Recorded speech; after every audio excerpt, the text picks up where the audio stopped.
Mesdames et messieurs, bonsoir et soyez les bienvenus pour cette nouvelle édition de votre journal de 22 heures à la une dans l'actualité.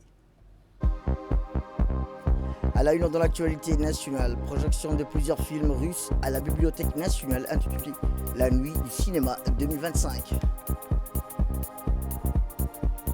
Et enfin, dans l'actualité internationale, les ministres des Affaires étrangères des pays de l'Organisation de la coopération islamique ont entamé aujourd'hui une réunion d'urgence pour examiner les moyens de faire face à la guerre d'extermination israélienne continue à Gaza. C'était le titre. Merci si vous nous rejoignez et merci de nous accueillir chez vous. Et bien, suite aux fortes précipitations qui se sont abattues sur Djibouti-Ville dans la nuit du 23 au 24 août, plusieurs grandes artères de la capitale ont été submergées par les eaux des pluies, provoquant d'importants ralentissements de la circulation et perturbant le quotidien des habitants. Mais très vite, la riposte s'est organisée. Sous la supervision de la préfecture, une mobilisation exceptionnelle a été déclenchée. Les équipes de l'ONEAD, appuyées par la police nationale, la protection civile et l'agence djiboutienne des routes, se sont déployées sur les points les plus sensibles de la ville. Pompes en action, engins de déblaiement et barrages de fortune, tout a été mis en œuvre pour évacuer les eaux et sécuriser les zones à risque. Tout au long de la journée, ils ont travaillé sans relâche dans des conditions difficiles pour rétablir la fluidité de la circulation et permettre ainsi un retour progressif à la normale. Leur action coordonnée a permis d'éviter une paralysie prolongée de la capitale. Cependant, malgré ces efforts remarquables, des poches d'eau stagnantes subsistent encore dans certains quartiers. Les autorités assurent que des opérations de suivi se poursuivent afin d'assécher totalement les zones concernées. Au-delà de l'urgence, cet épisode rappelle une réalité face aux défis climatiques. La vigilance et la préparation restent essentielles.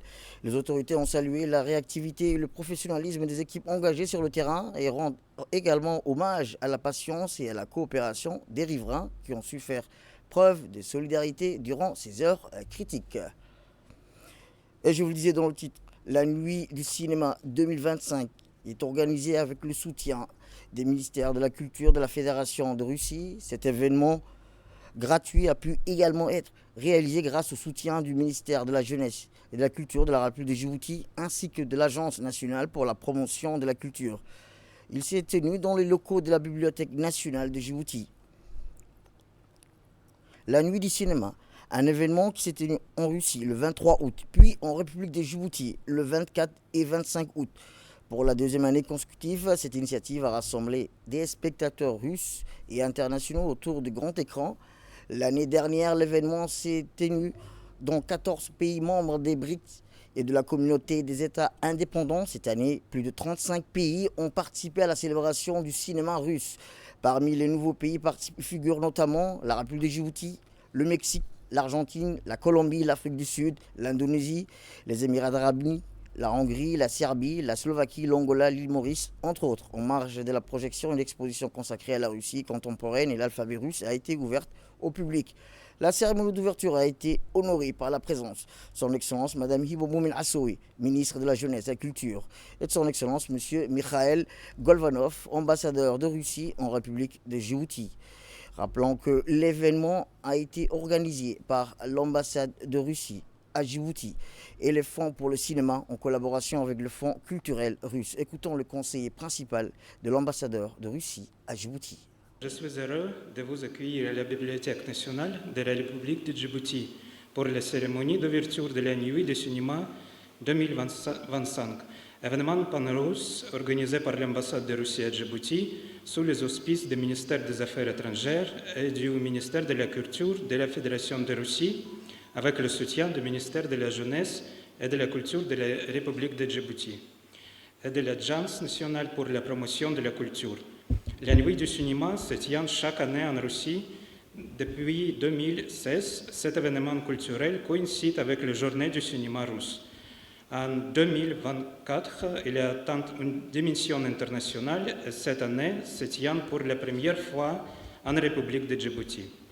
L'activité a pour l'objectif de populariser le cinéma russe et de faire découvrir aux spectateurs étrangers les nouveautés les plus marquantes de la distribution cinématographique russe. Cette année, 3 nouveaux films russes ont été sélectionnés pour participer à l'événement.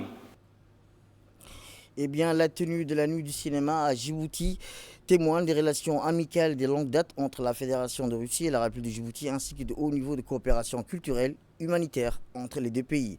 Écoutons la ministre de la Jeunesse et de la Culture. Donc c'est pour moi un réel honneur et un grand plaisir de prendre la parole ce soir à l'occasion de l'ouverture de la Nuit du cinéma 2025, organisée conjointement par l'ambassade de la Fédération de Russie à Djibouti et l'Agence nationale pour la promotion de la culture. Un événement culturel d'envergure et qui illustre bien, une fois de plus, la capacité du cinéma à rassembler, à transmettre et à enrichir le dialogue entre le peuple. Le CTMA, au-delà du divertissement, est en effet un outil de mémoire, d'éducation et d'ouverture sur le monde. Donc nous aurons l'occasion pendant 2 jours de découvrir la richesse cinématographique russe avec la projection de plusieurs films. Ces projections gratuites et ouvertes à tous traduisent une volonté commune de partage culturel et d'accessibilité, en particulier pour notre jeunesse, qui est au cœur de priorité de mon département. Mesdames et messieurs, la coopération culturelle entre Djibouti et la Fédération de Russie s'inscrit dans une dynamique positive et efficiente. Elle contribue à renforcer le lien d'amitié et de solidarité entre nos deux pays, tout en offrant à nos artistes et à notre public un regard élargi sur la diversité des expressions artistiques dans le monde. Je voudrais donc, au nom du gouvernement djiboutien, exprimer ma profonde gratitude à l'ambassade de Russie et aux institutions partenaires de cette initiative, le ministère de la Culture de la Fédération de Russie, bien sûr, qui nous invite régulièrement, pour avoir permis la tenue de cette belle rencontre cinématographique qui n'est le premier volet d'un long projet de partage tout au long du dernier trimestre 2025. Je remercie également l'Agence nationale pour la promotion de la culture et la Bibliothèque nationale de Djibouti qui œuvrent sans relâche pour faire de la culture un levier de développement, d'éducation et de cohésion sociale et qui est toujours prête à accueillir de beaux événements d'échanges interculturels. La réforme pour la gouvernance, un chantier majeur engagé par Djibouti pour moderniser ses institutions et rapprocher l'État de ses citoyens. Transparence, efficacité, lutte contre la corruption, autant d'objectifs qui visent à bâtir un pays plus solide et plus juste. Mais concrètement, en quoi consiste cette réforme et comment va-t-elle changer le quotidien des Djiboutiens? Élément de réponse dans ce grand format.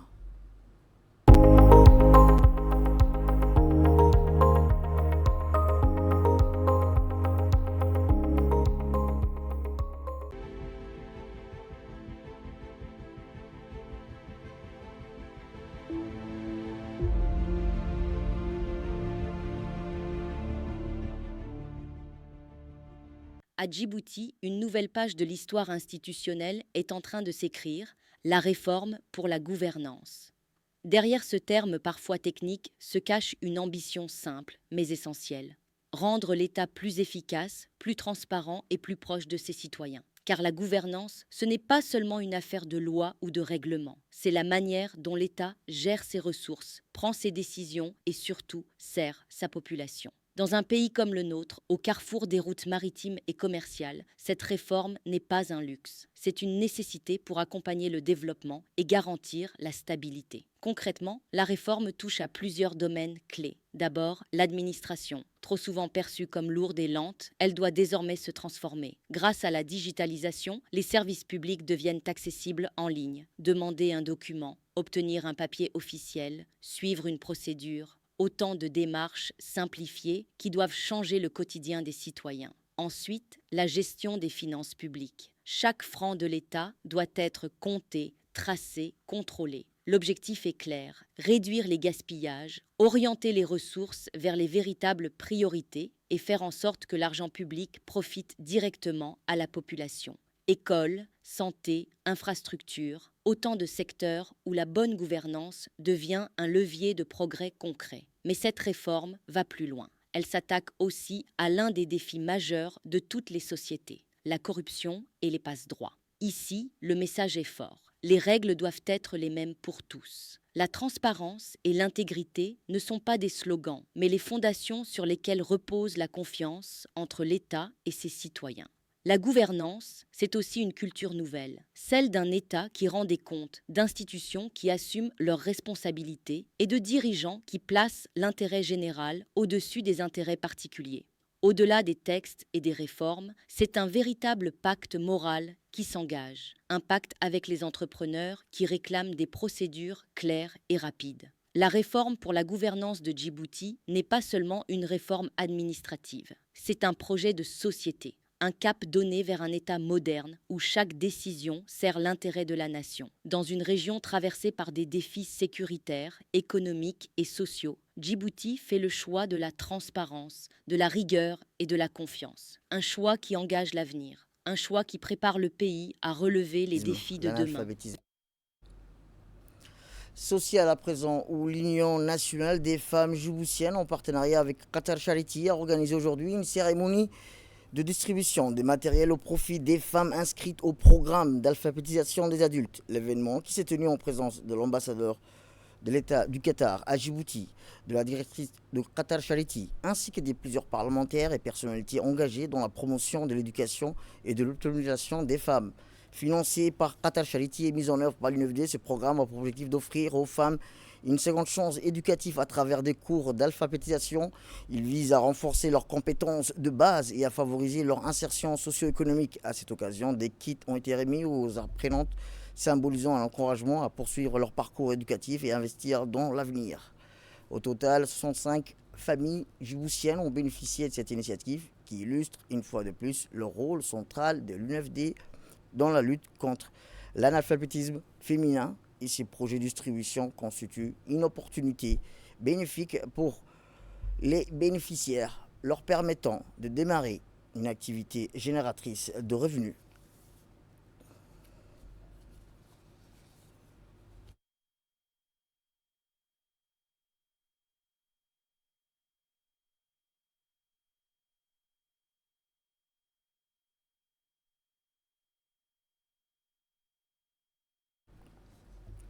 Dans ce second magazine, on vous parle de la République de Djibouti a su transformer ses infrastructures portuaires pour devenir un hub logistique et économique régional, notamment avec le nouveau port de Doralé, des terminaux spécialisés, des zones franches et l'intégration des voies ferroviaires.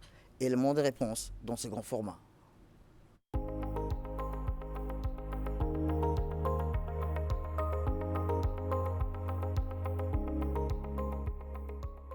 Lors de son accession à l'indépendance en 1977, la loi numéro 148 AN 80 du 5 octobre 1980 crée le port autonome international de Djibouti. Comme toute institution publique, le PAID est placé sous la tutelle du président de la République de Djibouti. Un terminal à conteneurs a été mis en service en 1985. La guerre civile en Éthiopie et Somalie ont rénové le rôle géostratégique de Djibouti concernant notamment le programme alimentaire mondial PAM des Nations Unies. La naissance de l'Érythrée en 1994 priva l'Éthiopie d'accès à la mer. La République de Djibouti occupe une position géostratégique exceptionnelle qui la place au carrefour de l'Europe, l'Afrique et la péninsule arabique sur la deuxième route maritime la plus utilisée par le commerce international. Sa situation est stratégique dans la Corne de l'Afrique, au point de rencontre de la mer Rouge et du golfe d'Aden, en constitue un point de passage obligé entre la mer Méditerranée et l'océan Indien. Cette position constitue un atout majeur et logiquement une opportunité évidente sur laquelle le pays veut s'appuyer afin de monnayer sa place dans le cadre d'une économie régionale. À terme, l'objectif de tous ces agro-mécalo-gigantismes portières est de faire de Djibouti une plateforme d'échange et de services pour toute la région, et elle adhère à la nouvelle configuration du marché de la sous-région de plus de 400 millions de consommateurs dont la majorité ne dispose pas d'ouverture maritime. C'est ainsi que l'existence des ports en général et de ceux de Djibouti en particulier constitue un instrument indispensable à toute politique économique. Il joue un rôle primordial dans l'économie nationale, modernisation et développement de la ville, dans les échanges commerciaux de notre pays avec le reste du monde, dans la quasi-totalité des importations ou exportations empruntent la voie maritime. Cette évolution se manifeste généralement dans la croissance du commerce extérieur, dont le port demeure le principal pulsateur et le centre d'expédition et de réception de marchandises. Au-delà de son économie, Djibouti est particulièrement active pour accroître l'intégration économique régionale, surtout avec l'Éthiopie. Djibouti semble résolument tourné vers son objectif de hub logistique régional. Cet objectif, qui semble répondre à ce vieux rêve de Djibouti de devenir un Singapour sur la mer Rouge, est en phase avec sa politique de développement portuaire. Cela s'est concrétisé par la construction et la modernisation des installations portuaires ainsi que de liaisons terrestres en faisant de Djibouti un hub maritime et logistique régional afin de traiter une grande partie du flux de l'Afrique de l'Est dont les marchandises sont destinées aux pays est-africains. Outre sa position stratégique depuis son élection en 1999, le président de la République, son Excellence M. Ismaël Omar Guelleh, s'est donné comme objectif de moderniser les infrastructures portuaires de notre pays. Djibouti a considérablement modernisé les équipements portuaires, notamment ceux consacrés à la manutention portuaire, a permis à ce que de gros porteurs fassent de Djibouti une de leurs escales sur la route maritime. Avec un personnel qualifié capable de relever ces défis, nos infrastructures portuaires disposent donc aujourd'hui de tous les éléments nécessaires pour accueillir le porte-conteneurs de dernière génération. Djibouti a même réussi à combiner mer, air, terre. La construction du nouveau chemin de fer entre Djibouti et l'Éthiopie illustre très bien cette politique. À cela s'ajoutent d'autres projets d'interconnexion entre l'Est et l'Ouest africain, notamment un projet qui devra relier à terme Djibouti à Dakar. La position stratégique de Djibouti n'est pas uniquement favorable pour le transport maritime. Le pays peut également servir d'hub aérien pour les États enclavés de l'Afrique orientale. Un certain nombre d'accords et mémorandums sont engagés avec l'Éthiopie et le Sud-Soudan pour que ces derniers puissent utiliser les installations aéroportières djiboutiennes. Djibouti compte affirmer son statut de port d'entrée du COMESA et profiter à côté du marché éthiopien dont 80% des marchandises est absorbé par le corridor Djibouti-Galafi, parmi elles des produits pétroliers et des aides alimentaires et l'exportation du café éthiopien vers l'Europe. La République de Djibouti a réussi à se trouver au cœur des stratégies du commerce maritime international. Au-delà des questions de la modernisation et développement portuaire, Djibouti est devenu également un pôle de sûreté et de sécurité maritime essentiel sur l'ensemble de la mer Rouge, du Bab al-Mandeb et du golfe d'Aden. En profitant de son emplacement géographique et de sa stabilité politique dans une région traversée par de multiples conflits, Djibouti a su se mettre au centre des enjeux internationaux. Autre actualité dans ce 22h, c'est aussi l'Institut de la statistique de Djibouti qui a clôturé aujourd'hui son atelier sur l'élaboration des projections démographiques à l'horizon 2064 et l'analyse prospective de leurs efforts sur les services sociaux de base. La cérémonie de clôture a été présidée par le directeur général de l'Institut, M. Ibrahim Abdi Hadi, en présence des cadres techniques, des représentants institutionnels et des partenaires au développement. Durant plusieurs jours, les participants ont travaillé à valider les projections démographiques pour la période 2024-2064, tout en analysant les implications de la croissance de la population sur les secteurs essentiels tels que l'éducation, la santé, l'emploi et les infrastructures sociales. Atelier a notamment permis de mettre en avant l'utilisation des outils analytiques comme le module rapide et le logiciel Spectrum qui donnent aux institutions nationales les moyens de réaliser elles-mêmes des modélisations démographiques et d'appuyer leurs choix stratégiques sur des données fiables. Dans son allocution, le directeur général, M. Ibrahim Abdi Hadi, a souligné l'importance de cette démarche prospective pour permettre à Djibouti de mieux anticiper ses besoins futurs et de renforcer la cohérence des politiques publiques. Écoutons-le. Nous arrivons au terme de cet atelier consacré à la projection démographique et à l'analyse de l'effet de la croissance démographique sur le développement. Ces journées de réflexion, d'échange et de travail nous ont permis de mieux comprendre les dynamiques démographiques qui façonnent nos sociétés et les défis comme les opportunités qu'elles engendrent. Nous avons vu combien la croissance de la population peut être à la fois un moteur et un frein. Un moteur parce que lorsqu'on alimente lorsqu'elle alimente le dynamisme économique, stimule la créativité et offre une jeunesse nombreuse, prête à contribuer à la construction de l'avenir, mais aussi un frein lorsqu'elle met sous pression les ressources, les infrastructures et les services sociaux, et qu'elle accroît les vulnérabilités si elle n'est pas accompagnée par des politiques publiques adaptées. Dans l'actualité régionale, dans une soirée électrisante, l'équipe nationale du Soudan a réalisé un exploit retentissant en éliminant l'Algérie en quart de finale du championnat d'Afrique des Nations. Après un match intense conclu sur le score d'un but partout, les Faucons du Nil se sont imposés au tir au but, 4-2, décrochant ainsi leur billet pour le dernier carré. Dans l'actualité internationale, je vous disais dans le titre, les ministres des Affaires étrangères des pays de l'Organisation de la coopération islamique ont entamé aujourd'hui une réunion d'urgence pour examiner les moyens de faire face à la guerre d'extermination israélienne continue à Gaza. La réunion s'est tenue à Jeddah, en Arabie Saoudite, et est présidée par le ministre turc des Affaires étrangères, Hakan Fidan, président en exercice du Conseil de l'organisation. Rappelons que l'OCI a indiqué via la plateforme de la société américaine le début de cette réunion ministérielle d'urgence pour discuter de l'agression israélienne contre le peuple palestinien. Le ministre turc des Affaires étrangères a déclaré que la réunion examine l'extermination continue du peuple palestinien par Israël et la décision d'Israël d'étendre ses opérations à Gaza.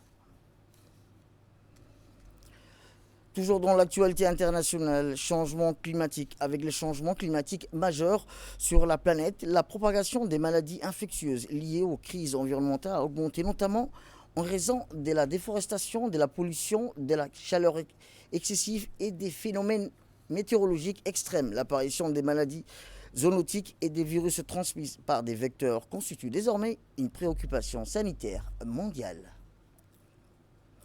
C'est tout pour cette édition. Merci à vous de nous avoir suivis. Restez avec nous pour la suite de nos programmes télévisés. Le programme continue sur Télé Djibouti.